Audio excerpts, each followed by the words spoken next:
Monsieur le Président, Monsieur le Premier ministre, Monsieur le Président du Sénat, Monsieur le Président de l'Assemblée nationale, Mesdames et Messieurs, en vos grades et qualités, chères lycéennes, chers lycéens, merci beaucoup, Monsieur le Chancelier, pour cette invitation, malgré tout, et la délicatesse qui vous a conduit à faire les travaux nécessaires pour l'accueil, donc, de cette commémoration. Je suis heureux de vous retrouver en ce lieu.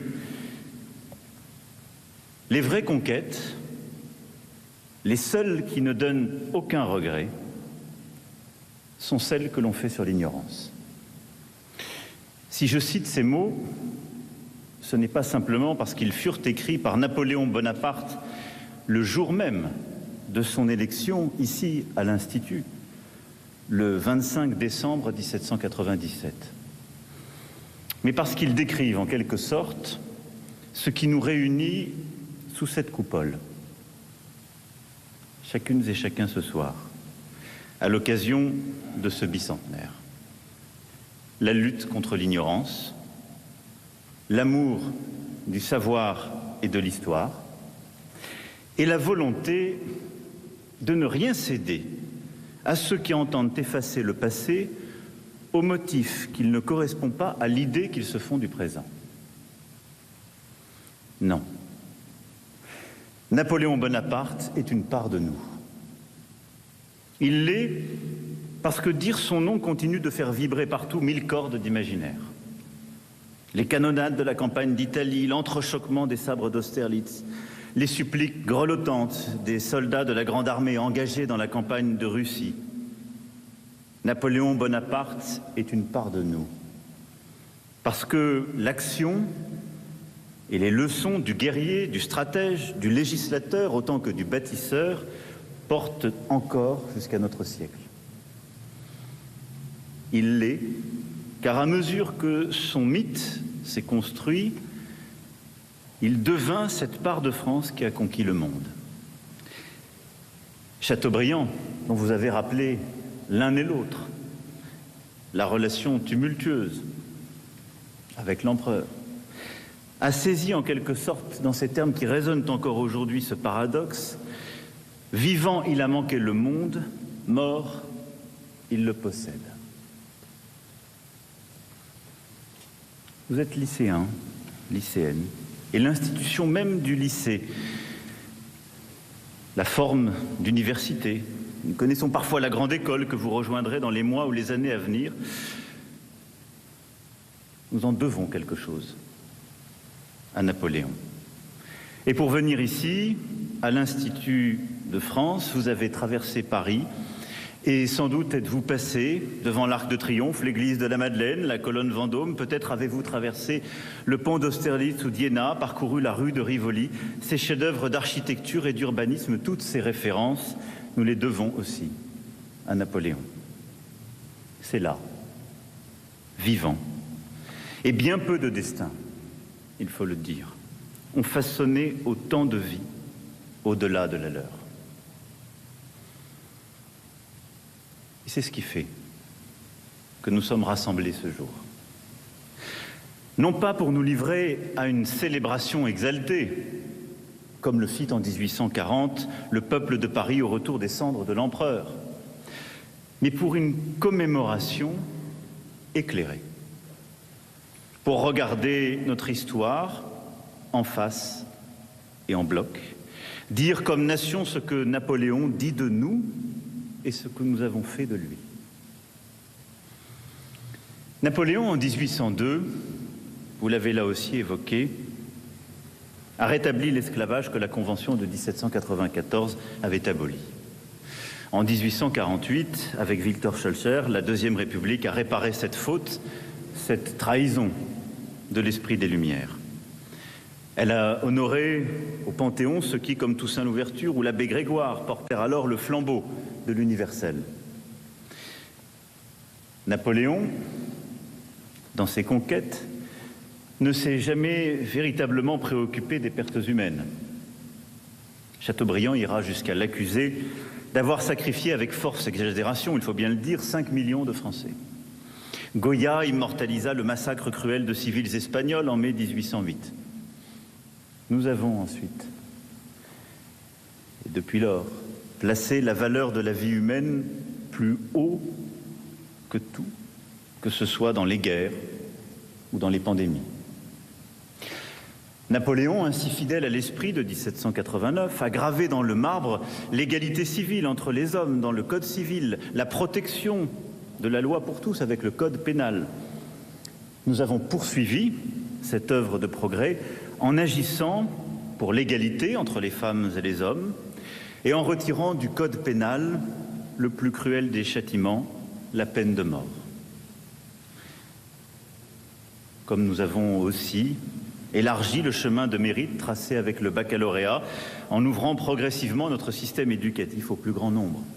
Au fond, de l'Empire, nous avons renoncé au pire et de l'Empereur, nous avons embelli le meilleur.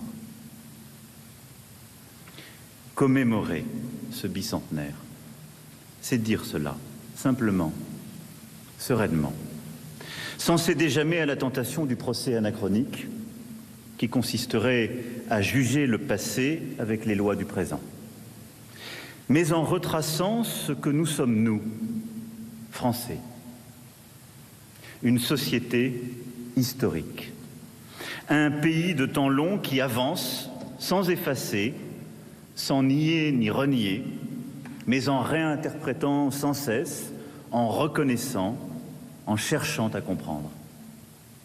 Une nation palimpseste qui reçoit les héritages sans testament, en peuple libre.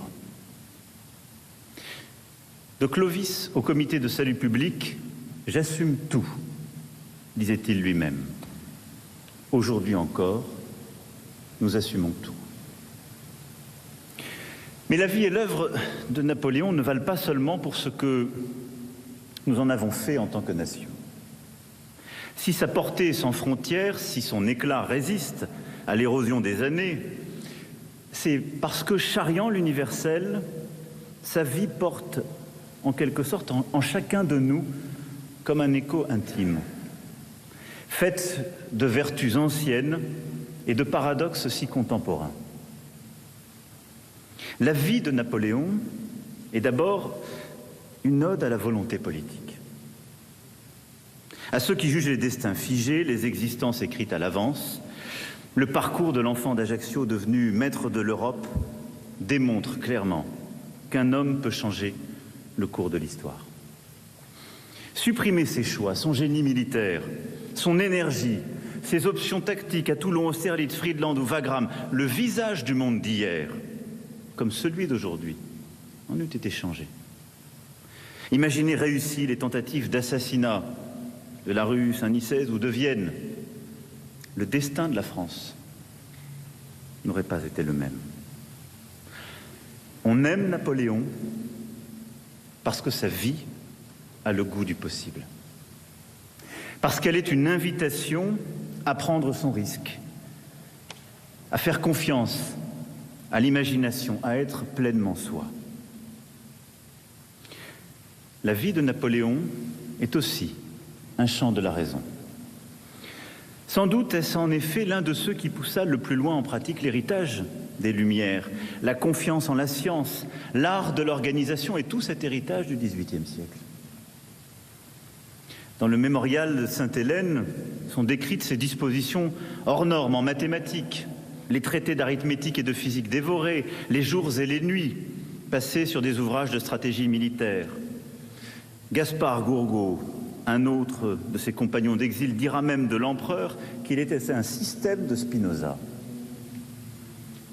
Mais au-delà de sa construction personnelle, Napoléon voulut que la raison, la science, la technique puissent irriguer le pays dans son entier pour l'emmener sur le chemin du progrès. Ce fut ainsi la réforme de l'école polytechnique qui donna et donne encore à la France des générations d'ingénieurs au plus haut niveau. Ce fut pour l'art militaire Saint-Cyr qui forma et forme toujours des officiers de génie. Napoléon voulut aussi, à chaque fois lui-même, contribuer à la progression du savoir scientifique et de la recherche. la campagne d'Égypte, pour ne citer qu'un exemple, plus encore qu'une entreprise militaire de conquête, fut une expédition scientifique.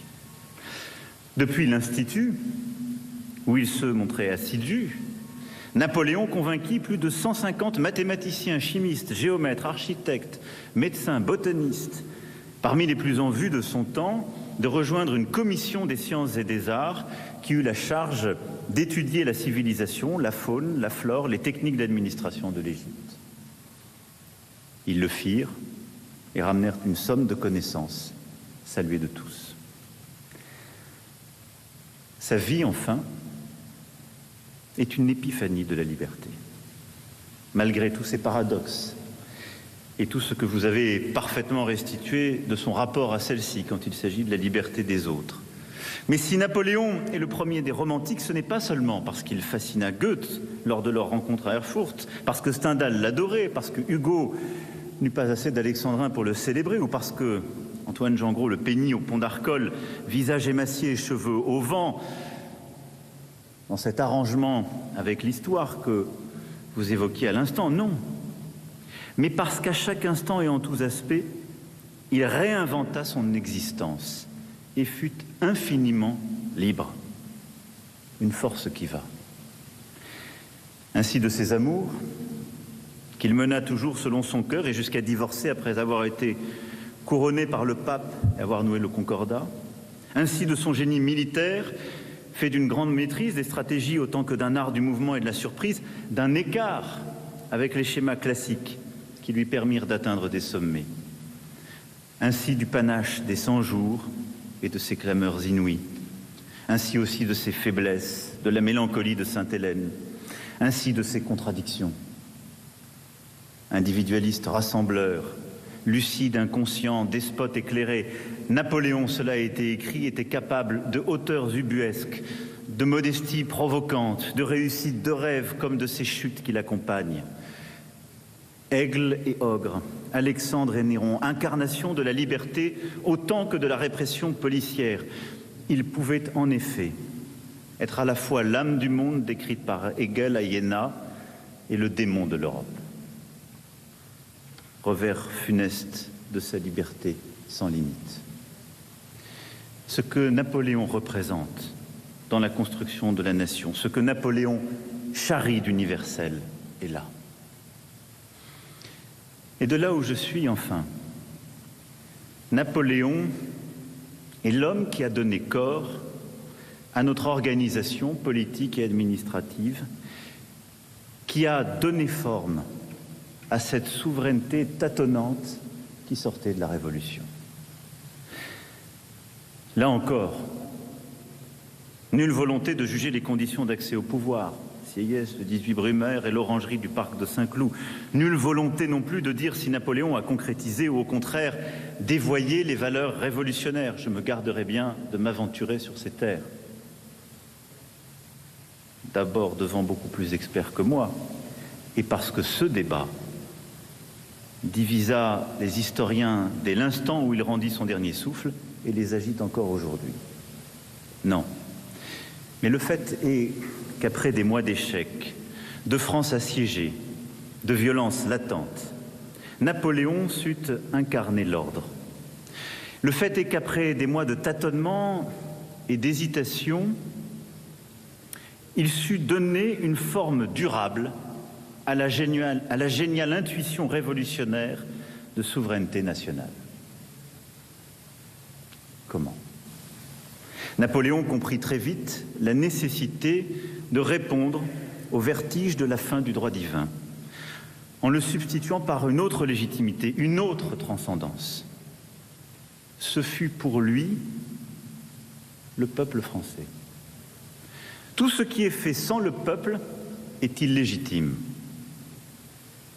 Mais derrière le peuple français, ainsi déclaré, ainsi installé comme nouveau foyer d'une souveraineté nationale, d'une transcendance ainsi trouvée, il n'y avait évidemment pas les libertés démocratiques. Il y avait tout de suite encore la forme de l'État. L'État, au travers entre autres des préfets et des maires qui se déployèrent bientôt partout dans le pays, permirent à la nation de rester une, l'État à travers les grandes institutions mises en place alors. Napoléon comprit aussi qu'il devait rechercher sans cesse l'unité et la grandeur du pays. Il le fit par la guerre, en trouvant à la France des ennemis communs comme l'Angleterre, en répondant aussi à la soif française d'universel par une projection du modèle révolutionnaire à l'échelle de l'Europe. Il le fit en apaisant les relations avec les grandes religions par le Concordat, le Grand Saint-Nédrin. Il le fit par les arts. Il le fit en veillant à réconcilier aussi ceux que la Révolution avait opposés dans le sang. Et s'il ne renonça jamais au principe de mérite et d'égalité d'accès aux charges, Napoléon fut ainsi l'artisan de l'amnistie d'une partie des royalistes, d'une unité incarnée jusque dans son gouvernement. Au fond, l'acteur résolu d'une synthèse nationale concrétisée jusque dans les symboles utilisés lors de son sacre. La main de justice, les abeilles mérovingiennes, le collier de l'ordre de la Légion d'honneur. Car son ultime intuition fut de vouloir combler le vide laissé par la figure du roi le 21 janvier. La solution de celui qui devint en 1802 consul à vie fut radicale, confier dans un oxymore extraordinaire la République à un empire, en devenant empereur des Français. Ambition personnelle, assurément, façon de prévenir toute tentation de retour à l'état antérieur et d'ancrer la révolution dans la durée, certainement. Les Français, en 1789, ont fait, écrit Tocqueville, le plus gros effort auquel se soit jamais livré aucun peuple. Couper en deux leur destinée, se séparer par un abîme de ce qu'ils avaient été jusque-là, de ce qu'ils voulaient être désormais. Le génie de Napoléon fut d'aider les Français à rompre définitivement avec ce qu'ils avaient décidé d'abandonner en 1789 et de franchir cet abîme. Il ne pouvait cependant tout à la fois ancrer la Révolution et interdire aux Français le goût de la liberté dont elle était porteuse. En cela, 1789 fut plus fort que Napoléon. Vous êtes lycéen. Comme Français, vous vous inscrivez dans cette histoire. Vous n'en êtes ni les responsables, ni les gardiens.